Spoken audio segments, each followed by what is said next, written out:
Hello students, beta let's start our next topic, that is magnetic field at the center of a circular current carrying loop.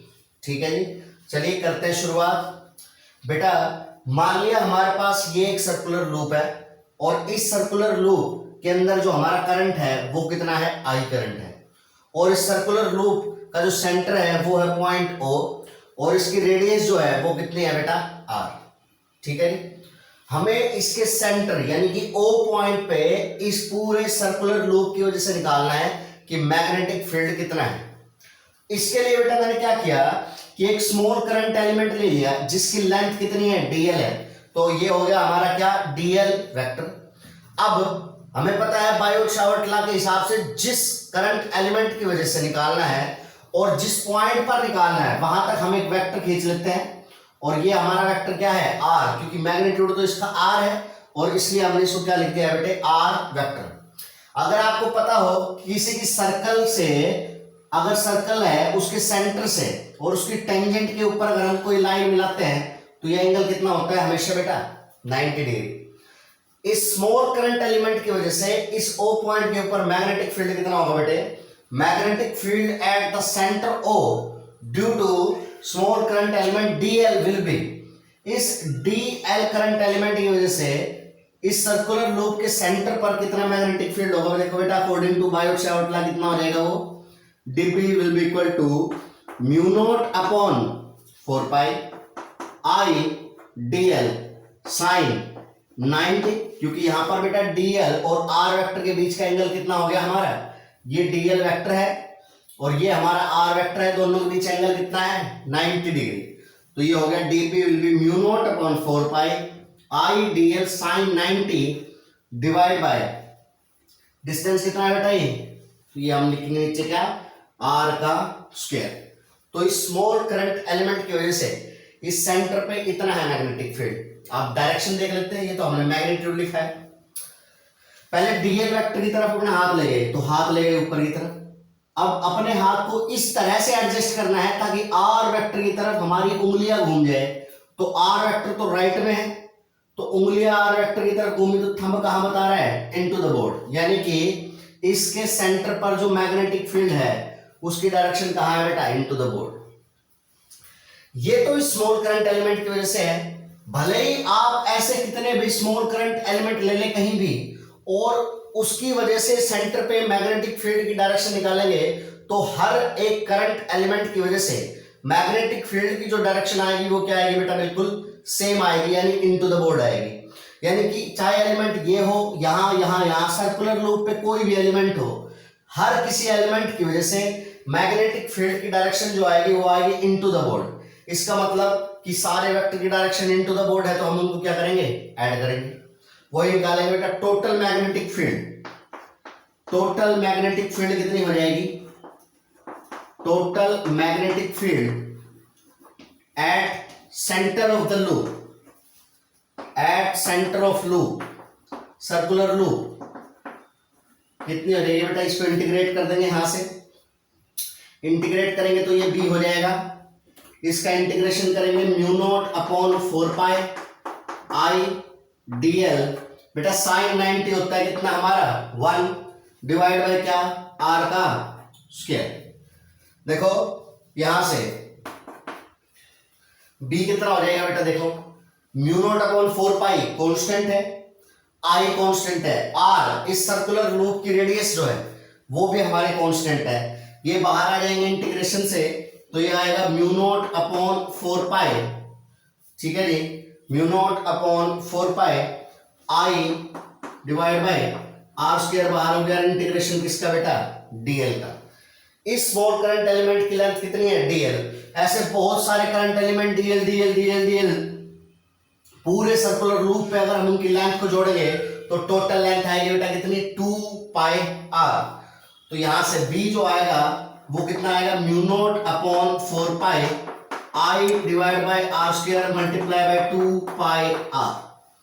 r से r cancel हो गया बेटा और कुल मिलाकर final result क्या है, यहां से b is equal to mu not upon 4 pi, ऊपर आया 2 pi i divide by are.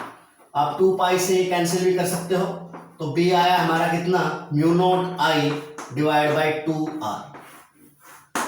किसी सेंटर पे, किसके सेंटर पे, सर्कुलर लूप के सेंटर पर जो हमारा मैग्नेटिक फील्ड आया है वो कितना आया बेटा, mu not I divide bye 2r। ठीक है, ये तो पहली बात। ठीक, मैग्नेटिक फील्ड हमने कैलकुलेट कर लिया, डायरेक्शन भी हमने कैलकुलेट कर लिया इनटू द बोर्ड। ठीक है, अब अगली बात क्या आती है, देखो अगर मान लीजिए ये पूरा जो है लूप ना हो बल्कि कोई आर्क हो, देखिए अगर ये हमारा पूरा लूप था और इसके सेंटर पे हमने मैग्नेटिक फील्ड निकालना था, तो ये तो हमारा फर्स्ट केस था भाई एट सेंटर। तो हमारे पास यहां पर अगर मैं बात करूं तो मैग्नेटिक फील्ड का फॉर्मूला आया था म्यू नॉट अपॉन 4 पाई 2 आई, ये आई डिवाइड बाय आर और मल्टीप्लाई में कितना था बेटा, 2 पाई। ठीक है, लेकिन अगर मैं कहता हूं कि ये यहां पर क्या है, सिर्फ करंट कैरिंग लूप इतना है और ये इसका सेंटर है और सेंटर पे ये एंगल बना रहा है कितना, थीटा। देखो यहां पर जो टोटल एंगल था वो कितना था, 360, इसलिए यहां पर कितना लिखा हमने, 2 पाई। और अगर यहां पर हमें इस आर्क की वजह से निकालना है, ये आर्क है, इसमें करंट कितना है, आई है, ये रेडियस कितनी है, आर है, और ये इस आर्क का क्या है, सेंटर है ओ। इस आर्क पे के सेंटर पे निकालना है हमें कितना मैग्नेटिक फील्ड है, तो उसके लिए सीधा फॉर्मूला लिखेंगे क्या, B will be equal to mu not upon 4 pi I divide by R into में थीटा। और क्योंकि अगर हमारा थीटा डिग्री में है तो उसको रेडियन में कन्वर्ट करेंगे, यानी थीटा डिवाइड बाय, ये थीटा है हमारा, तो पहले फर्स्ट इसको किसमें कन्वर्ट करेंगे बेटा, रेडियन में। ध्यान रहे यहां पर थीटा किसमें है, हमारा रेडियन में है। ठीक है जी, तो अगर थीटा को रेडियन में, थीटा डिग्री में गिवन है तो कैसे पुट करेंगे उसको, पाई डिवाइड बाय 180 कर देंगे, तो वो किसमें कन्वर्ट हो जाएगा, हमारे रेडियन में कन्वर्ट हो जाएगा। ठीक है, तो इस तरह से हमने क्या निकाल लिया, दोनों का मैग्नेटिक फील्ड निकाल लिया। एक और जो लास्ट बात आती है यहां से, वो क्या है कि भाई आपने जो स्ट्रेट लाइन वाला डेरिवेशन किया वहां से भी आपने मैग्नीट्यूड और डायरेक्शन निकाल ली, सर्कुलर लूप वाला किया वहां से भी मैग्नीट्यूड और डायरेक्शन निकाल ली। अब देखो एक और बात है, वो क्या है, अगर ये स्ट्रेट वायर है और इस पॉइंट पे आपने क्या निकालना है, मैग्नेटिक फील्ड, और ये हमारी करंट की डायरेक्शन है, तो पहला तो था आपका राइट हैंड वाला ऐसे DL vector cross R vector, उससे निकालते हैं।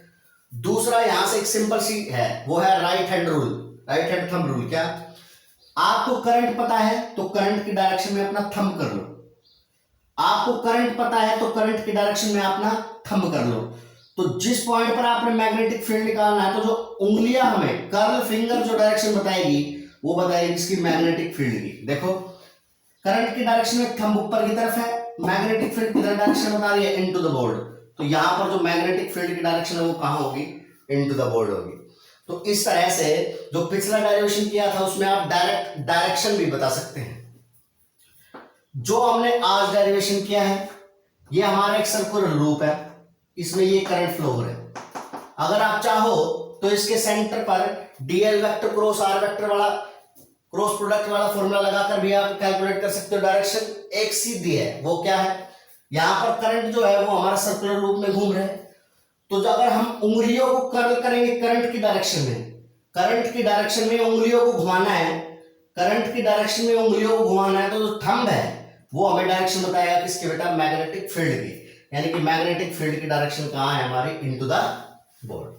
ठीक, सर्कुलर लूप का डेरिवेशन हो गया, स्ट्रेट लाइन का डेरिवेशन हो गया। अब इन डेरिवेशन को रिवाइज करेंगे और उसके बाद क्वेश्चन करेंगे। जब क्वेश्चन करेंगे आप तो स्ट्रेट लाइन वायर और सर्कुलर वायर दोनों को मिलाकर किसी पॉइंट पर कोई फिगर दे देगा और कहेगा इस पॉइंट पे क्या निकालो, मैग्नेटिक फील्ड निकालो।